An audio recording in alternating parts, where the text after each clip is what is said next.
She wasn't supposed to be running for her life on her wedding day, but Lady Clara Ashworth's bridal lace was torn by thorns, her shoes were ruined by mud, and the man she was promised to was a monster. Her only hope was the dark, churning River Thames. But when she reached the bank, her escape route was blocked, not by her pursuers, but by a lone, imposing stranger. He was the Duke of Blackwood, a man with a reputation as cold as the water at her feet, and in his hand he held not a lifeline, but a legal document, a marriage contract. The sharp crack of a twig behind her sent a fresh spike of adrenaline through Clara's heart. She stifled a sob, pressing her hand against her mouth, the taste of mud and terror on her glove. She could not, would not be caught. Not now, not when she was so close. Lady Clara Ashworth had been running for just over an hour, an eternity of panicked flight through the dense, unwelcoming woods bordering her uncle's estate. The costly white silk of her wedding dress was a mockery, stained with grime and ripped at the hem, a visible shredding of the life she was supposed to accept. The man she was fleeing was Lord Mortimer, a man 3 times her age with a reputation for cruelty that was whispered in drawing rooms from Mayfair to Bath. Her uncle, Lord Bromwell, had signed her away for a handful of silver, settling his gambling debts by selling his niece. "He will provide for you, Clara," Bromwell had insisted, his eyes refusing to meet hers. "Mortimer is a man of influence. He has connections in Parliament, holds sway at Lloyd's of London. You will be a fool to defy him." But Clara had seen the look in Mortimer's eyes. It was not the look of a protector. It was the look of a collector, a man who acquired beautiful things and broke them for his pleasure. She had seen how his young ward flinched from his touch, how his servants moved with a terrified, silent speed.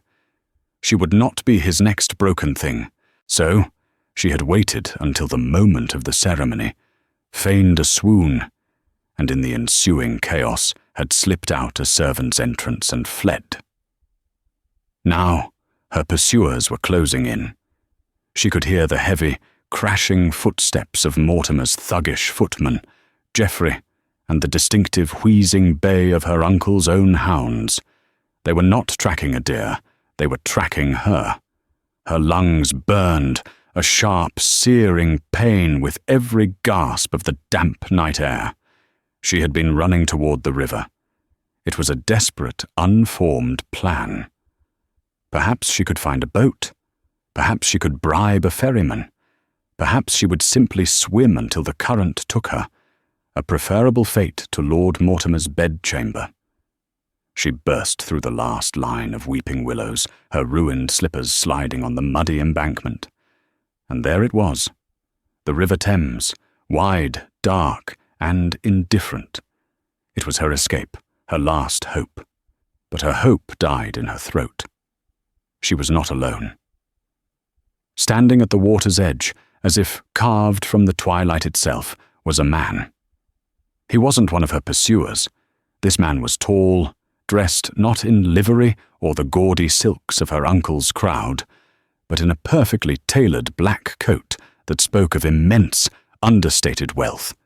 He stood with his back to her, looking out over the water, his posture rigid. A horse, a magnificent black stallion, was tethered to a nearby tree, standing as silent and still as its master. Clara froze. Had Mortimer posted guards everywhere? Was this a trap? The man turned, not with a start, but with a slow, deliberate motion, as if he had been expecting her all along. In the fading light, she saw a face that was not kind. It was handsome, yes, but in a harsh, angular way. His jaw was square, his nose straight, and his eyes, even from 10 paces, she could feel their intensity. He looked to be around 30, a man in his prime, and he radiated an aura of absolute, unassailable control. She knew who he was. Everyone in society knew of him, though few had seen him. Arthur Grayson, the reclusive and formidable Duke of Blackwood, a man who had inherited a title steeped in power and shadow, a man who hadn't been seen at a London ball in 5 seasons. The baying of the hounds grew closer, a frantic, ugly sound that tore the night apart. "Lady Clara Ashworth," the Duke said. His voice was not a question. It was a statement, a deep baritone that carried easily in the still air, cutting through the sounds of the chase. Clara took an involuntary step back, her heel sinking deep into the mud. "How do you know my name?" "I know a great many things," he said, taking a step toward her. He did not look at her torn dress or her tear-streaked face. His gaze was locked on hers, unnervingly direct. "I know you are fleeing, Lord Mortimer. I know your uncle has sold you, and I know that your pursuers are perhaps 2 minutes from this very spot." The hounds were thunderously close now. She could hear Geoffrey shouting, "This way, down to the river!" Panic, cold and absolute, seized her. She looked wildly at the water, then back at the Duke. "Please," she whispered, the word ripped from her. "Please, Your Grace, you must help me.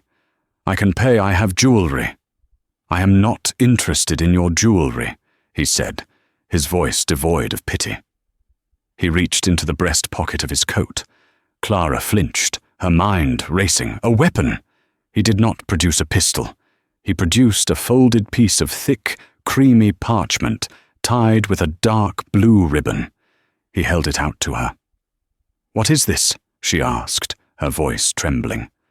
"It is your escape route, Lady Clara," the Duke stated, "a more permanent one than a cold river." She looked at the document, confused. The shouts were just beyond the trees. She had seconds. "What is it?"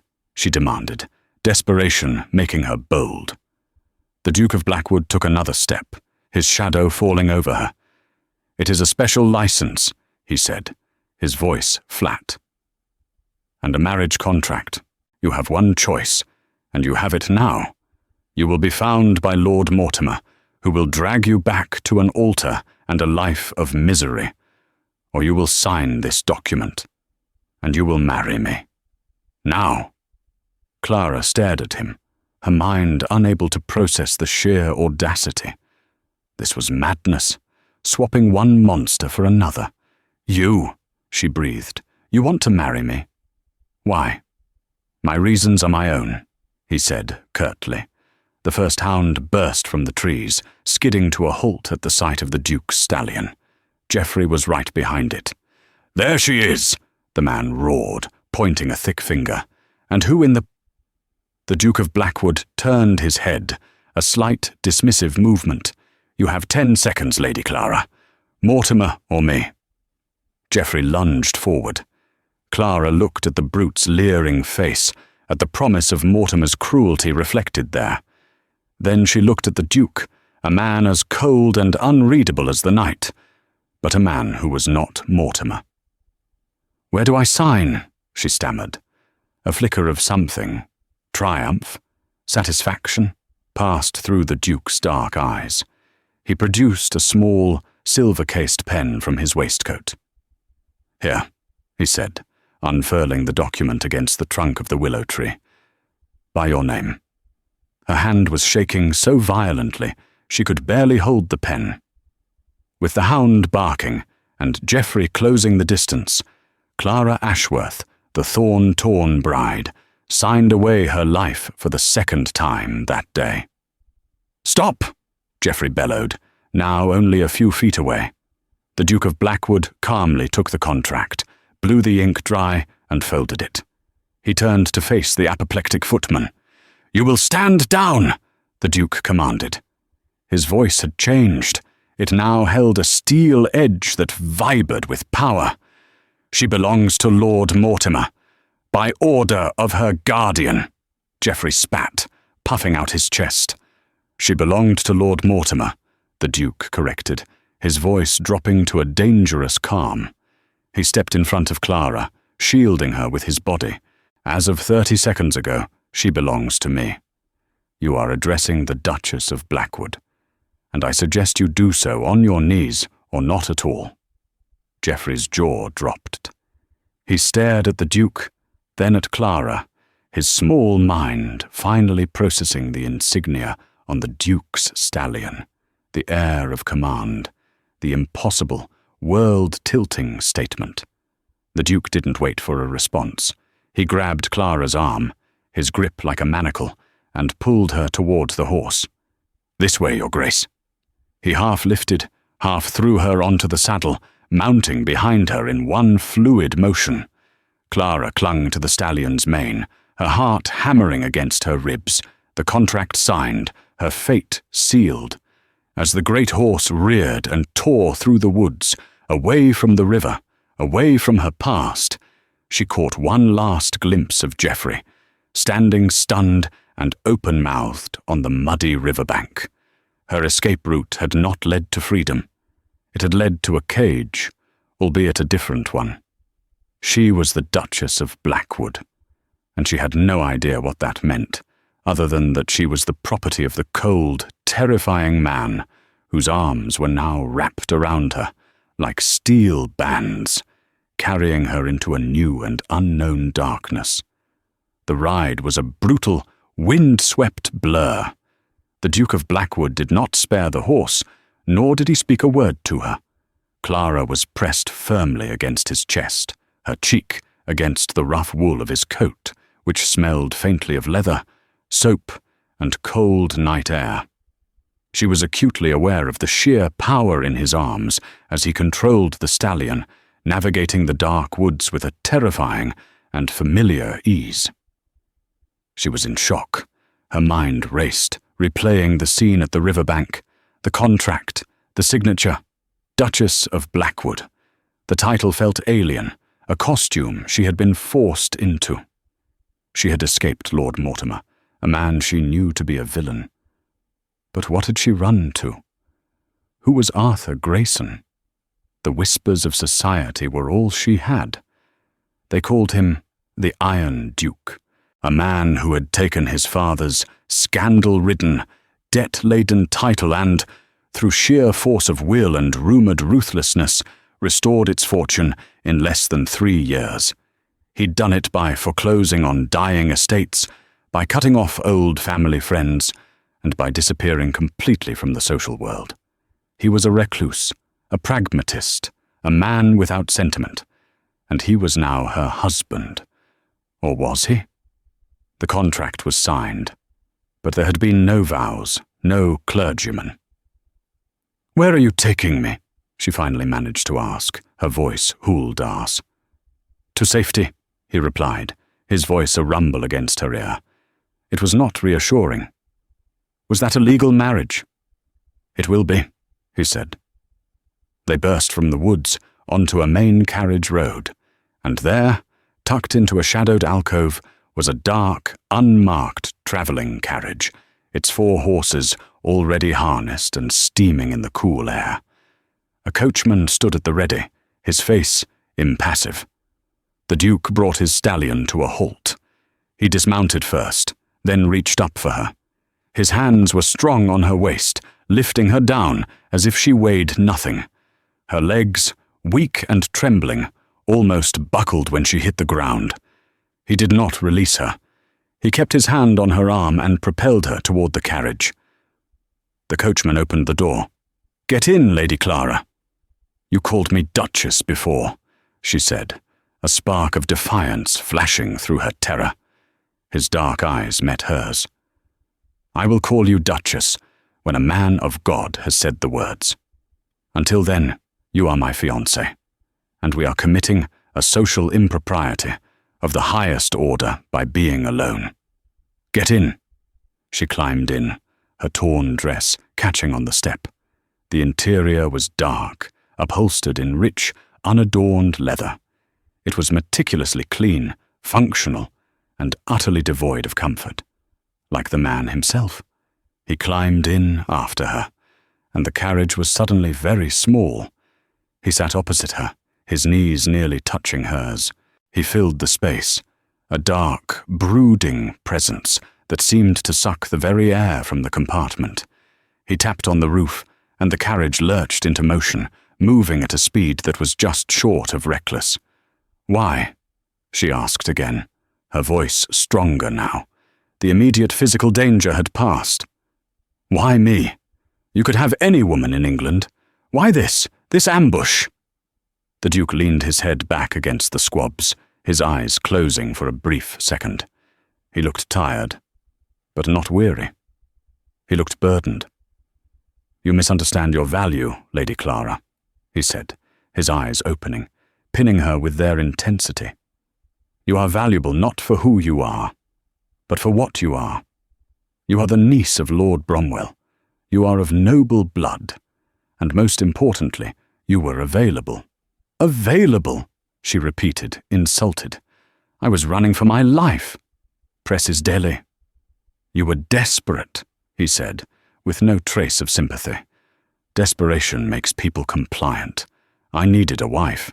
You needed a savior. It is a simple, straightforward transaction." "A transaction," she echoed, the word tasting like ash. "My life, my future, my very body is a transaction to you." "It is," he stated, as if discussing the price of grain, "and a transaction I have now secured. Lord Mortimer will not have you. Your uncle will not profit from you. You are mine." The finality of it, the cold, possessive statement, sent a chill through her that had nothing to do with her damp clothes. "And what do you get, Your Grace? What is so important that you must snatch a bride from a riverbank in the middle of the night?" He was silent for a long time. The carriage rattled over the rutted road, the rhythm of the horse's hooves a drumbeat marking her new life. "I get what I need," he said at last, his voice low. "I have a situation at Blackwood, one that requires my immediate marriage to a woman of suitable standing.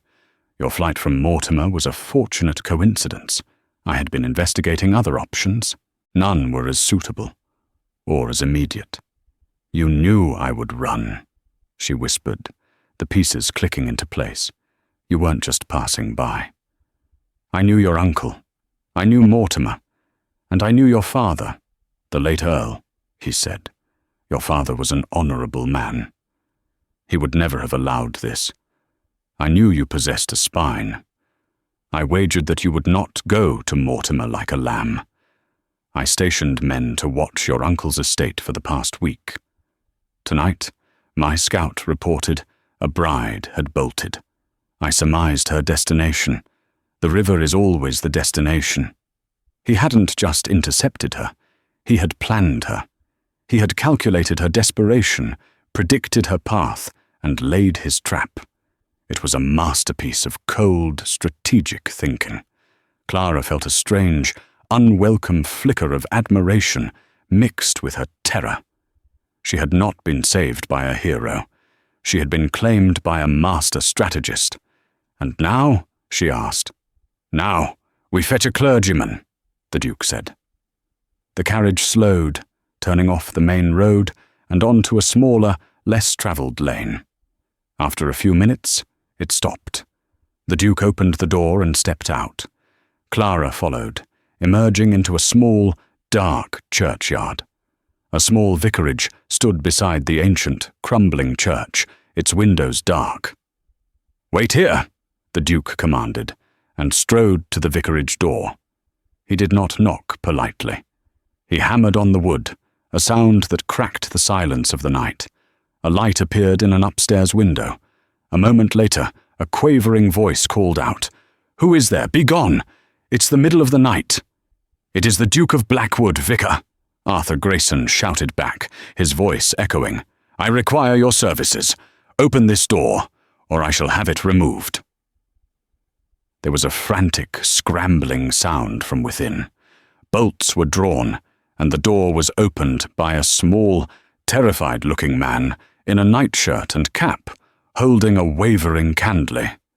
"Your Grace," he stammered, his eyes wide with fear. "My apologies. I did not expect." You are not paid to expect, Mr. Davies. You are paid to serve, the Duke said, brushing past him into the small house. Fetch your book. I am to be married. Married?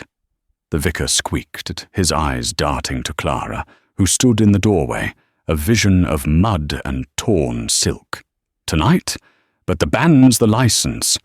The license is here, the Duke said, producing the contract from his coat. A special license, signed and sealed by the Archbishop himself. You will find my authority and my donation in order. He tossed a heavy purse onto the vicar's small table. It landed with a definitive, heavy thud. The vicar's eyes went from the purse to the Duke's face, and back again. The fear was replaced by a dawning, greedy comprehension. Of course, Your Grace. Of course, at once. Shall I light the church? No, the Duke said. We will be married here, in your parlour. It is quicker. But Your Grace, the bride, she is— The bride is cold, the Duke interrupted, and we are in a hurry. Proceed, Vicar. And so, in a dusty, moth-eaten parlour, lit by a single candle held by a trembling vicar, Lady Clara Ashworth became the Duchess of Blackwood. The ceremony was a blur. Clara was numb, her body shaking from cold and shock. She repeated the vows when prompted, her voice a hollow echo of itself. I, Clara, take thee, Arthur. The Duke's voice, in contrast, was strong and clear, his vows spoken with the same contractual finality as his words at the river. He placed a ring on her finger. It wasn't a delicate band of gold. It was a thick, heavy signet ring, pulled from his own pinky finger. It was cold against her skin and ridiculously large. I now pronounce you man and wife, the vicar finished, sweating despite the chill in the room. Arthur Grayson turned to her. In the flickering light, his face was all shadows and angles.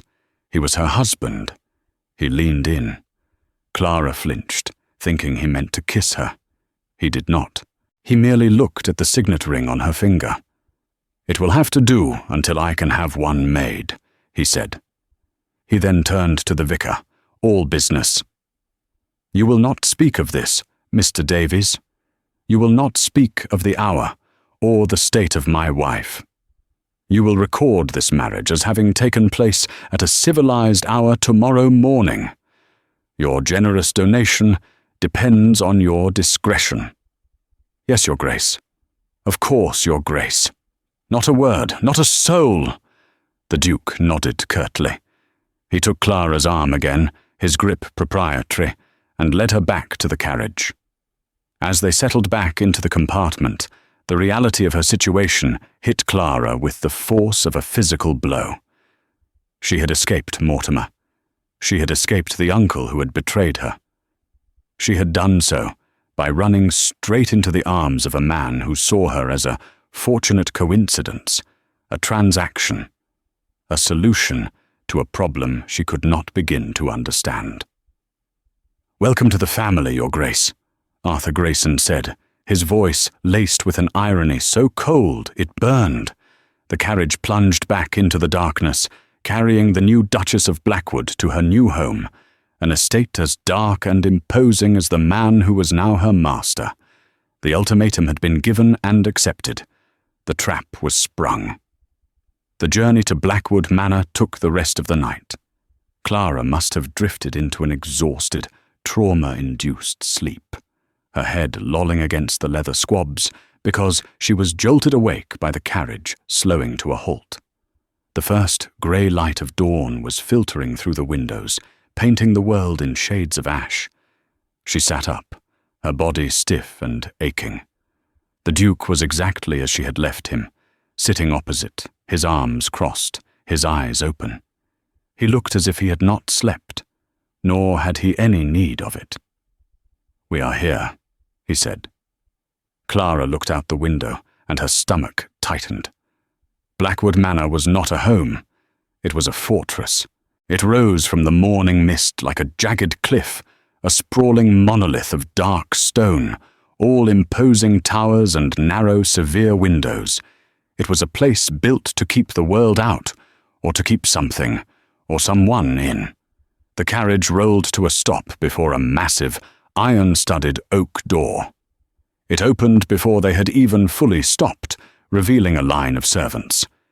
They were dressed in impeccable, sombre livery, standing as still and silent as statues. The Duke stepped out, and this time offered her his hand. It was a formal, cold gesture, acknowledging her new status. She placed her trembling, grimy hand in his, and he helped her down. Standing on the steps, she felt the full weight of her new life. The servants stared, not at her, but through her. Their faces were blank, professional, and utterly without welcome. At their head stood a woman in her late 50s, ramrod straight in a severe black dress. Her grey hair was pulled back so tightly it seemed to pull at her face. "Your Grace," the woman said, her voice as crisp and cold as the morning. She dipped her head in a shallow, correct curtsy, her eyes scanning Clara's appearance, the mud, the torn silk, the exhaustion, with open disapproval. "Mrs. Finch," the Duke acknowledged with a curt nod. "This is the Duchess of Blackwood, my wife." If the staff was shocked by this sudden, bizarre development, they didn't show it. Not a single eyebrow was raised. It was a display of absolute, terrifying discipline. "Your Grace," Mrs. Finch said to Clara, the words flat. "Welcome to Blackwood." It did not sound like a welcome. It sounded like a sentence. "Mrs. Finch will show you to your rooms," the Duke said, already turning away, his mind clearly on other matters. "Have a bath drawn, and send for a modiste from the village. The Duchess has no wardrobe." The implication was clear. She had arrived with nothing, as a beggar.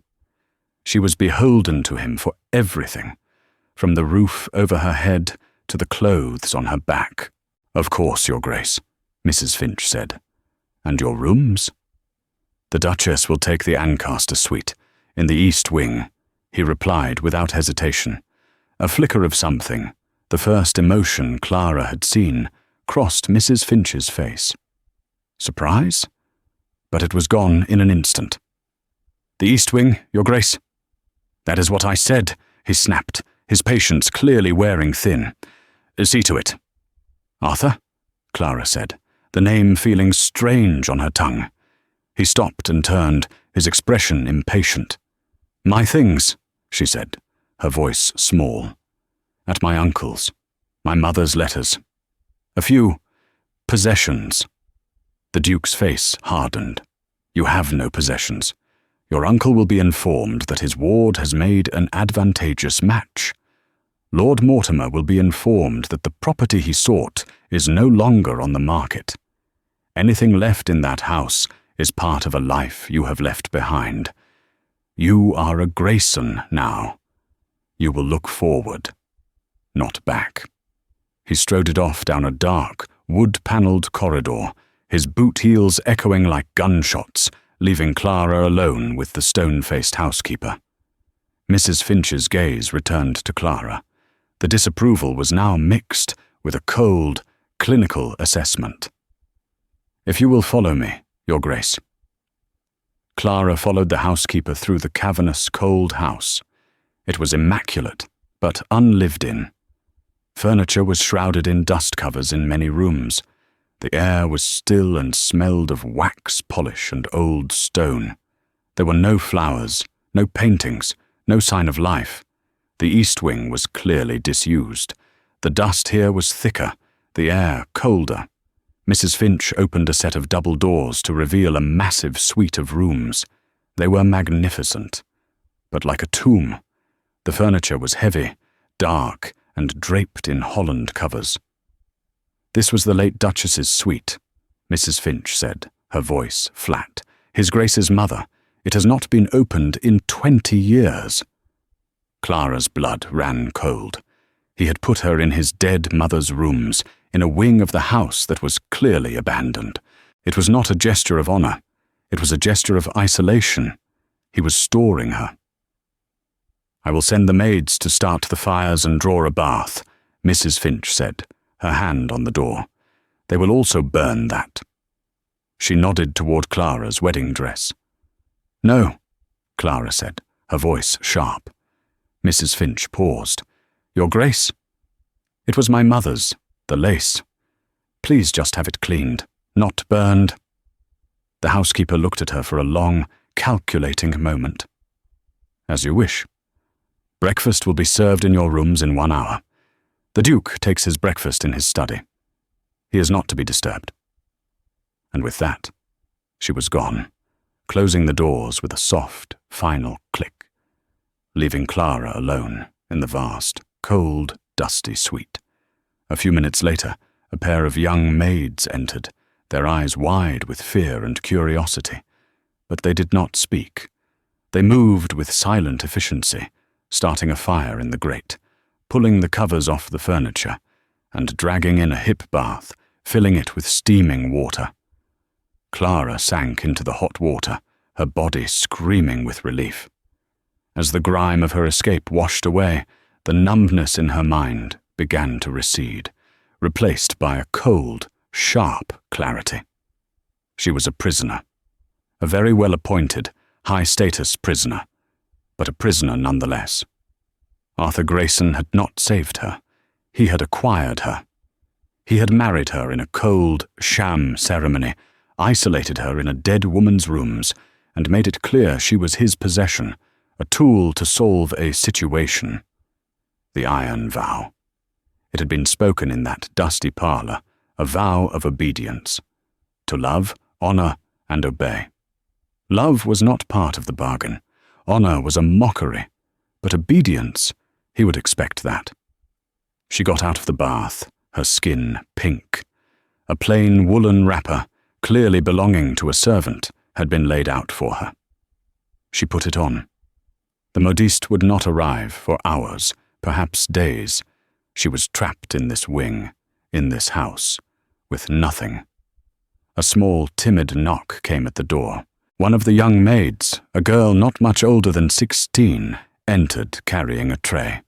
"Your breakfast, Your Grace," the girl whispered, setting it on a table near the fire. "Thank you," Clara said. "What is your name?" The girl looked up, terrified. "Sarah, Your Grace." "Sarah, Clara hesitated. "Where is the Duke's study?" Sarah's eyes went wide. "Oh no, Your Grace. No one goes to the study. Mrs. Finch says—" "I am not Mrs. Finch," Clara said, her voice gentle but firm. "I am your Duchess, and I need to know." Sarah, caught between two authorities, looked miserable. It's in the West Wing, Your Grace, at the end of the long gallery. But he truly is not to be disturbed. He works on the accounts." There was something in the way she said accounts that piqued Clara's interest. It was a euphemism. "Thank you, Sarah, that will be all." The girl curtsied and fled. Clara looked at the breakfast, coddled eggs, toast, tea. She ate, forcing herself to swallow every bite. She would need her strength. She was not a porcelain doll. She was not her uncle's pawn, and she would not be the Duke's prisoner. He had wagered on her desperation. He had not wagered on her intelligence. He had not wagered on her spirit. She finished her breakfast, her mind working, a new resolve hardening inside her. He had bought her, yes. He had signed her name in his ledger as a transaction. But a contract works both ways. She was the Duchess of Blackwood. She was mistress of this house, and she would damn well find out what situation was so dire it required him to buy a wife off a riverbank. She put on the ill-fitting servant's robe, tied its rope belt tightly, and walked to the door. She would not be confined to the East Wing. She would not be hidden away. She would explore her new prison, and she would find its secrets. And she would start with the master of the house. She left the suite and turned her face toward the west wing. The house was a labyrinth. Clara walked for what felt like miles, her bare feet silent on the cold stone floors.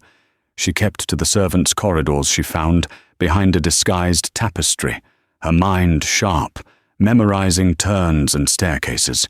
She felt like a ghost in her own home, haunting the back halls while the life of the manor, silent and repressed as it was, happened elsewhere. She finally emerged into the long gallery, a vast, echoing chamber lined with portraits. She paused, her breath catching. These were the Graysons, dozens of them, staring down with the same cold, assessing eyes she knew from her husband. They were a lineage of powerful, uncompromising men, and their pale, somber wives. At the very end of the hall was a single, small portrait, hung almost as an afterthought. It was a young girl, perhaps 10 years old, with pale blonde hair and the Duke's same dark, intense eyes. But where his held command, hers held a deep, abiding terror. As Clara looked at the painting, a sound echoed from the end of the gallery, a soft, whimpering sound. A cry. Clara followed it, her heart pounding.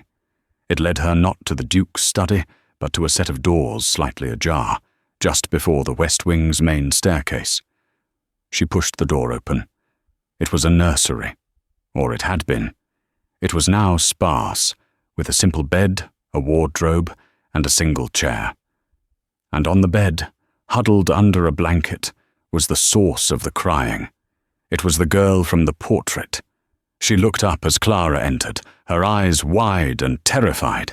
She scrambled off the bed and backed into a corner, clutching a worn, headless doll. "Who are you?" the girl whispered, her body trembling. "Are you one of his?" The question was bizarre. "One of whose?" Clara asked, keeping her voice soft, her hands open and visible. "Cousin Rupert's," the girl breathed. "Did he send you? Did he win?" "No," Clara said, confused. "My name is Clara. I live here now." "You can't," the girl said, shaking her head, her pale hair flying. "No one lives here. Just me and Arthur. And Mrs. Finch. We're waiting. He's coming." This was not the greeting Clara had expected. "Who are you, child?" "I am Amelia Grayson," the girl said, drawing herself up with a touch of the family pride. "Arthur is my brother." The Duke had a sister, a young, terrified sister who lived in a sparse room and spoke of a mysterious, threatening Cousin Rupert. "Amelia," Clara said, kneeling to be on her level, ignoring the cold floor. "I am Arthur's wife." Amelia's eyes widened. "His wife? But he didn't, he would—" She trailed off, her brow furrowing. "When?" "Last night," Clara said simply. A slow, calculating look entered the child's eyes, replacing the fear. It was a look so reminiscent of the Duke that it startled Clara. "Last night? Was it before midnight?" "Yes," Clara said. "Why?"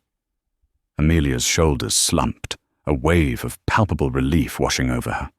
"Oh, that's good. That's very good." She finally uncurled from the corner. "He did it.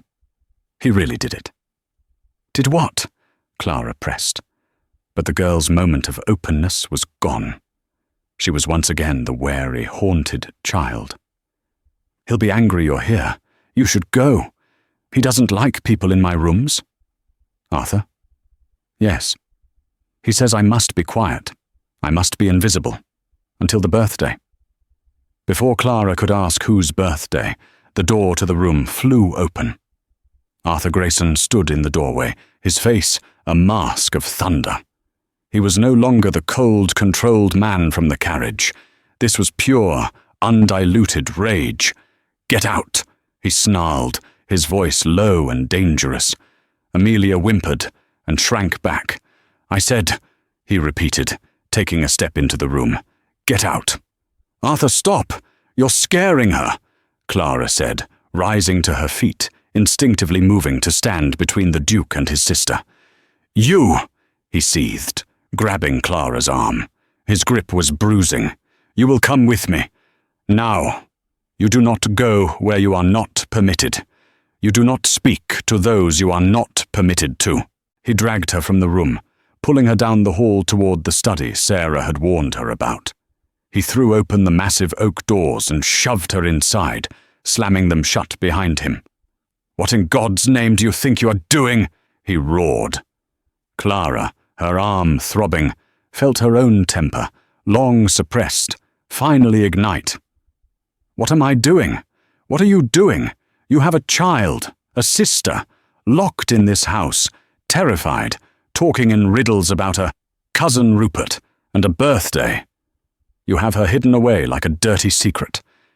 You married me as a transaction, stuck me in your dead mother's rooms, and expect me to simply, what? Vanish? I am your wife, Arthur.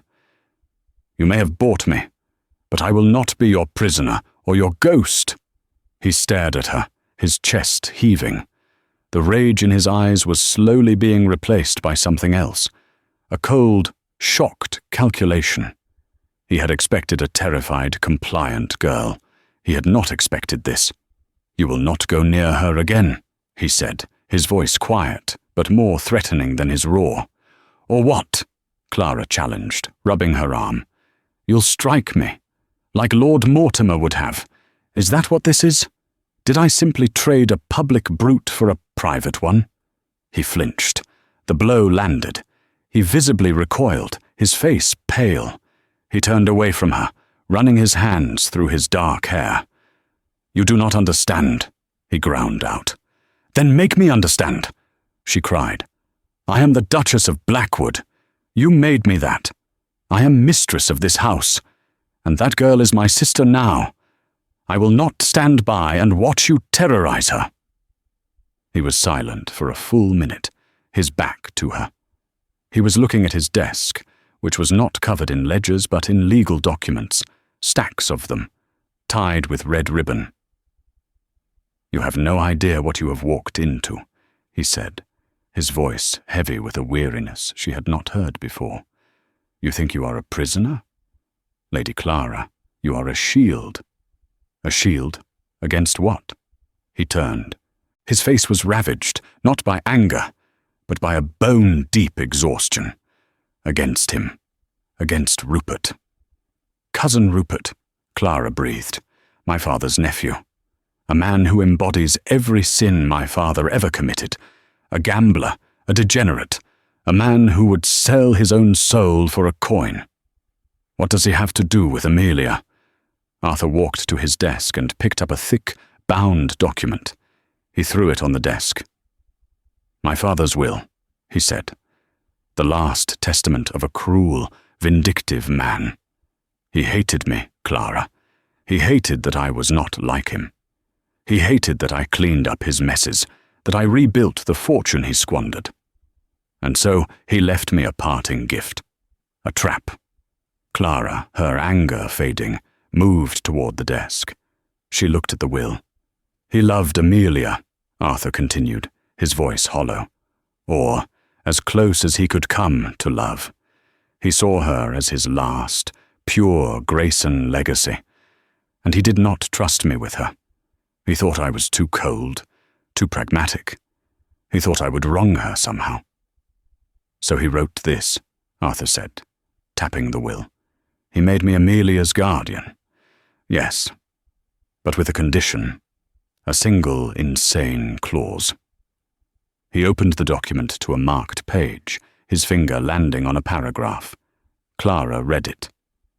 "And it is my final decree that the guardianship of my daughter, Amelia Catherine Grayson, shall remain with my son, Arthur James Grayson, Duke of Blackwood, only on the condition that he prove himself a settled and responsible man. Therefore, should he remain unwed upon the occasion of his 30th birthday, his guardianship shall be immediately revoked, and all care and control of the person and fortune of Amelia Catherine Grayson shall pass to my nominated alternate, my beloved nephew, Mr. Rupert Grayson. Clara's blood ran cold. His 30th birthday, she whispered, looking up at her husband. When is it? In 3 days, Arthur said, his voice flat. It all clicked. The situation, the immediacy, the desperate need for a wife, any wife, of noble blood. Rupert he knew. He has been counting the days for a decade, Arthur spat. He's been circling, waiting for me to fail. And he has been working with Lord Mortimer. Mortimer, of course. Mortimer is powerful. He has connections. Rupert has the legal claim. Their plan was simple. Mortimer would ensure I remained unmarried. He would use his influence, his wealth, to outbid me for any suitable bride, or to spread rumors to scare off their families. He would tie me up in court. He was in fact, succeeding. And then I ran, Clara said. And then you ran, Arthur agreed, right into my lap. Mortimer and Rupert's plan was twofold. Rupert would get Amelia's fortune, and Mortimer, as Rupert's new, powerful friend, would get you. He was planning to take you from your uncle, one way or another. My intervention ruined both their plans in a single night. Clara sank into a chair, her mind reeling. So this marriage, it's all about Amelia. It's to save her. It is all, Arthur said, his eyes burning into hers, about saving her from Rupert. The man would sell her, or marry her off to one of his degenerate friends. He would destroy her. I will not let that happen. This is why she's hidden, Clara murmured. This is why she's so frightened. She knows. She knows Rupert. He has been here. He has reminded her of his love for his dear, sweet cousin. He has told her what will happen when he is her guardian. She has been living in terror, waiting for the deadline, waiting for me to fail. He slumped into his own chair, the Iron Duke finally, utterly defeated. I did not know how to be gentle. I only know how to fight. So I locked her away. I told her to be invisible. I tried to build a fortress of stone and silence around her. I thought if he couldn't see her, he couldn't get her. But you were just trapping her in her own fear, Arthur, Clara said, her voice soft. He looked at her, his eyes raw. And what, in God's name, was I supposed to do? I could not find a wife. Not one who would agree. Not in time. Until you. He had done it. He had met the deadline. In the most brutal, unorthodox way possible, he had won. He had saved his sister. So what now? Clara asked. We are married. The birthday will come. You will be 30. The will be satisfied. Yes, Arthur said. But you do not know Rupert, or Mortimer. They have lost. They will not take this defeat gracefully. They will not simply go away. He was right. They had signed a contract at the Riverbank to thwart a legal one. But the battle wasn't over. It had only just begun. The house was no longer a prison. It was a stronghold, and it was about to be under siege. The 3 days that followed were a strange truce. The revelation of the will changed everything. Arthur was no longer Clara's jailer, but her co-conspirator. He moved her to a suite near Amelia's, and Clara dedicated herself to the terrified girl. She coaxed her into the gardens, began lessons, and for the first time, laughter was heard in Blackwood. Arthur in turn began his own fortifications. Trunks of new clothes arrived for Clara, not from a village, but from London's finest. Among them was a velvet box from Gorard's jewellers, containing a simple, elegant platinum and diamond wedding band. Tomorrow, Arthur said, finding her by the fire that evening, is the day. His birthday. The deadline. My solicitor will be here at noon to file the final papers, but Rupert has been too quiet, and Mortimer has not been seen. They will not let this day pass without a fight. The morning dawned grey and heavy. Clara dressed with care in a deep blue velvet, sliding the new ring onto her finger. She found Arthur in his study, pacing. "They are here," he said, not in greeting. "The solicitors?" "No." He gestured to the window. 2 carriages were on the drive. One was gaudy, Rupert, the other dark and formal, Mortimer. "They have a magistrate with them. They are not coming as attackers. They are coming as saviours. They have a writ for Amelia." A thunderous knock echoed through the house. Mrs. Finch, pale but rigid, announced their arrival. "Let them in, Mrs. Finch," Arthur said, his voice suddenly calm. "Show them to the grand hall."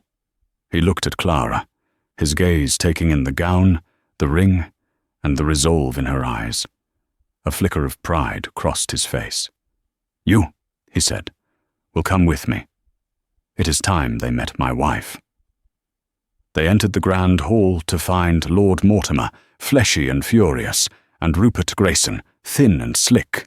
Between them stood a nervous local magistrate. "Arthur!" Rupert cried, his voice oily. "A happy birthday. We are here on a matter of family, an orphan's welfare." He produced a document, a writ to take custody of my dear, poor cousin, Amelia. "As per the will, your 30th birthday. You have failed." "He has not failed," Clara said, her voice clear and strong. All eyes turned to her. Mortimer's face darkened with possessive fury. "You! What is you doing here, dressed as a duchess?" "She is dressed as a duchess," Arthur said, his voice booming, "because she is the duchess. Rupert, Mortimer, may I present my wife, Clara Grayson, Duchess of Blackwood." Rupert's face went from glee to a pasty white. "Wife? What trick is this?" "A desperate, pathetic trick," Mortimer snarled. "He has abducted you, coerced you. Magistrate, this is a sham."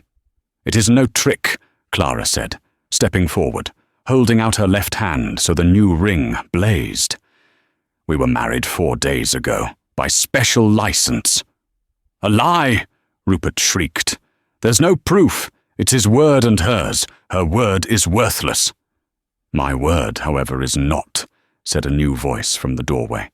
A small, neat man in solicitor's robes entered. "Mr. Davies," Arthur said with a nod. "Your Grace," the solicitor said. He walked into the hall, case in hand. "I have here the original special license, signed by the Archbishop. I have the parish record, signed by the vicar of St. Swithin's, and I have a sworn affidavit from the vicar himself. The marriage is legal, binding, and was performed before the deadline. The will's clause is satisfied. Amelia Grayson remains in the custody of her brother." Rupert stared at the documents. He had lost. "No," he whispered, a pathetic, snivelling sound. "It's not fair. Her fortune was mine." "Get out," Arthur said, his voice like ice. "This is not over," Mortimer snarled. "Oh, I think it is," Arthur said. "My men will escort you to the property line, and if you ever set foot on Blackwood land again, I will enjoy setting the hounds on you myself." Rupert was weeping. Mortimer was purple with rage. They were beaten, and, with Mrs. Finch showing them the door, they were gone. The hall was silent. Clara felt her legs go weak. Arthur didn't move. "It's done," he breathed. He looked at Clara, his eyes raw. "He touched her, you know. Rupert, when he visited. He promised her things. That is why—" He couldn't finish. He turned and ran up the stairs. Clara followed him to Amelia's room.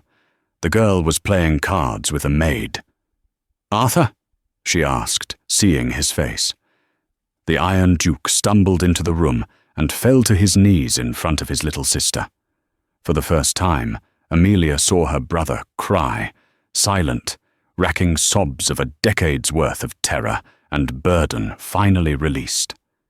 Amelia looked at Clara, confused. Clara nodded, her own eyes filling. "It's all right, Amelia. Clara said. "It's over. You're safe." The girl turned to her brother, her small hand resting on his bowed head. "It's all right, Arthur," she whispered. "You did it. We're safe." The victory was short-lived. While Clara and Amelia brought warmth and laughter back to Blackwood, Arthur warned that Lord Mortimer would not accept defeat. The revenge began with a failed attempt to plant a spy, but escalated when masked men tried to abduct Amelia from her carriage. Clara and her coachman barely escaped, confirming Mortimer's dangerous intentions. Enraged, Arthur refused to fight in the shadows. He rode out, rallying his most powerful peers, including Lord Ashworth. They summoned Mortimer, confronting him not with violence, but with sunlight. Arthur presented irrefutable evidence: the coachman's testimony, a spy's confession, and a damning statement from Clara's own uncle, Lord Bromwell, detailing the entire conspiracy. Facing total social and financial ruin, Mortimer was exiled by his peers. The siege was truly over. That night, Arthur returned to Clara, admitting he couldn't have won alone. He touched her cheek, his first gesture of pure tenderness. Their alliance, forged in crisis, was finally sealed with a kiss, transforming their cold contract into a true partnership. Months later, Arthur approached Clara in her parlour. In his hand was their original, desperate contract. He presented her with new documents, an annulment, a deed to a coastal dower house, and a vast annuity. He was offering her freedom, a choice she never had, believing he had only offered her a gilded cage. Clara stared at the papers, her escape route finally made real. Then, in one decisive move, she tossed the new documents into the fire, watching her offered freedom turn to ash. "That," she said softly, "was your choice, not mine." She then took the original contract from the Riverbank, the one that bound them. "This is what bound me," she said, before letting it too fall into the flames. "But this," she whispered, placing her hand over his heart, "is what binds me." He stared, undone. "You would stay?" "I am not staying," Clara said, rising to kiss him. "I am here. You are my husband, Arthur. Not by contract, but by choice." He pulled her close, his arms finally holding not a prisoner, but a wife. The escape route had led her home. And so, the escape route that led to a cold riverbank became the foundation of a new life. The contract, once a symbol of her capture, was replaced by a vow freely given. Clara and Arthur, the Duchess and the Iron Duke, had found in each other not just a shield from the world, but a reason to live in it. Their story wasn't just about survival, it was about finding love in the most unexpected of bargains. What did you think of Clara's choice? Let us know in the comments. If you loved this story of drama and devotion, please hit that like button. Share this video with a fellow romance lover, and be sure to subscribe for more tales of history, heart, and incredible twists. We have a new story waiting for you every week.